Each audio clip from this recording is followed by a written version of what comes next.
Drowsy driving is a major problem. The risk, danger, and sometimes tragic results of drowsy driving are alarming. In this video, you'll learn about the risks of drowsy driving and how to protect yourself and those you love.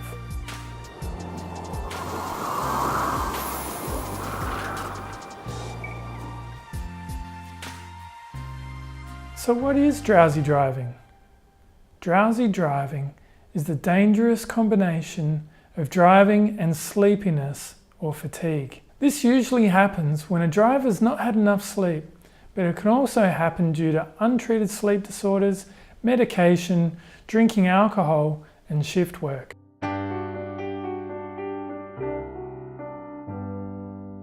Drowsy driving poses a serious risk not only to your own health and safety, but also for the other people on the road. It's estimated that in the US between 2005 and 2009, drowsy driving was responsible for an annual average of 83,000 crashes, 37,000 injury crashes, and 886 fatal crashes. In 2014 alone, there were 846 fatalities. These estimates are conservative, and up to 6,000 fatal crashes each year may be caused by drowsy driving. In a study from 2014, approximately 1 out of 25 adults aged 18 years and older who were surveyed reported that they'd fallen asleep while driving in the past 30 days.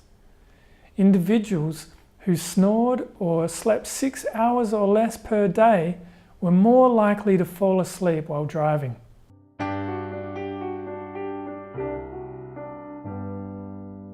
Falling asleep at the wheel is very dangerous, but being sleepy affects your ability to drive safely even if you don't fall asleep.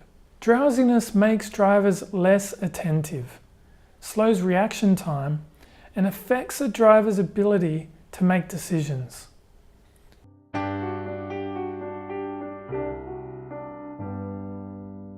If you experience any of the warning signs of drowsy driving that I'm about to talk about, pull over to a safe place and take a 10, 15, or even a 20-minute nap or change drivers. Simply turning up the radio or opening the window are not effective ways to keep you alert.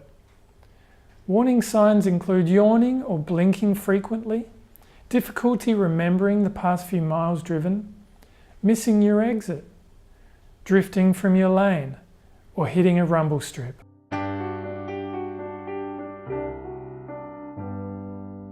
Do you fall into one of these at-risk categories? Drivers who do not get enough sleep. Commercial drivers who operate vehicles such as tow trucks, tractors, trailers, and buses. It also includes shift workers, mainly I'm talking about who work in the night shift, but it could also be a long shift or in the first week of a changeover in rotating shifts. We're also talking about drivers with untreated sleep disorders, such as ones where breathing repeatedly stops and starts. This is usually referred to as sleep apnea. Lastly, drivers who use medications that make them sleepy.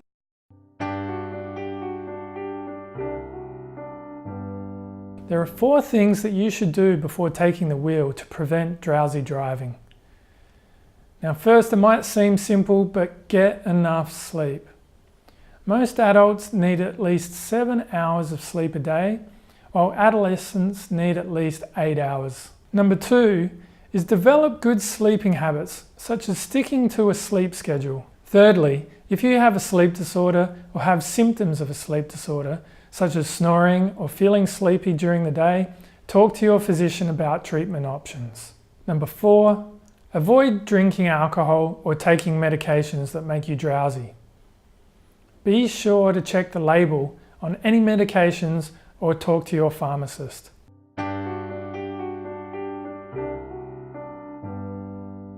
Your body needs adequate sleep on a daily basis. The more hours of sleep you miss, the harder it is for you to think and perform as well as you'd like. Lack of sleep can make you feel less alert and affect your coordination, judgment, and reaction times while driving. This is known as cognitive impairment. Studies have shown that going too long without sleep can impair your ability to drive the same way as drinking too much alcohol. Being awake for at least 18 hours is the same as someone having a blood alcohol content level of 0.05%. Being awake for at least 24 hours is the equivalent to having a blood alcohol content of 0.1. This is higher than the legal limit in most countries around the world. Additionally, drowsiness increases the effect of even the lowest amounts of alcohol. For healthy sleep tips and more information about sleep disorders, visit our website, which can be found in the description below, or by clicking the card on your screen for more videos. Maybe you'd like to share a story of a close encounter you had due to drowsiness.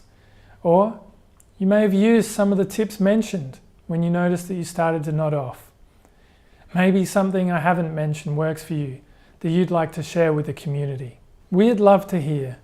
We'll be reading and replying to your comments, so leave your thoughts in the comments below and we'll join in the discussion.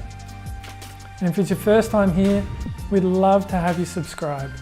Every week we publish videos on sleep, meditation, and living life with no regrets every day. So thanks for letting us be a small part of your journey. Remember to subscribe, and we'll see you soon.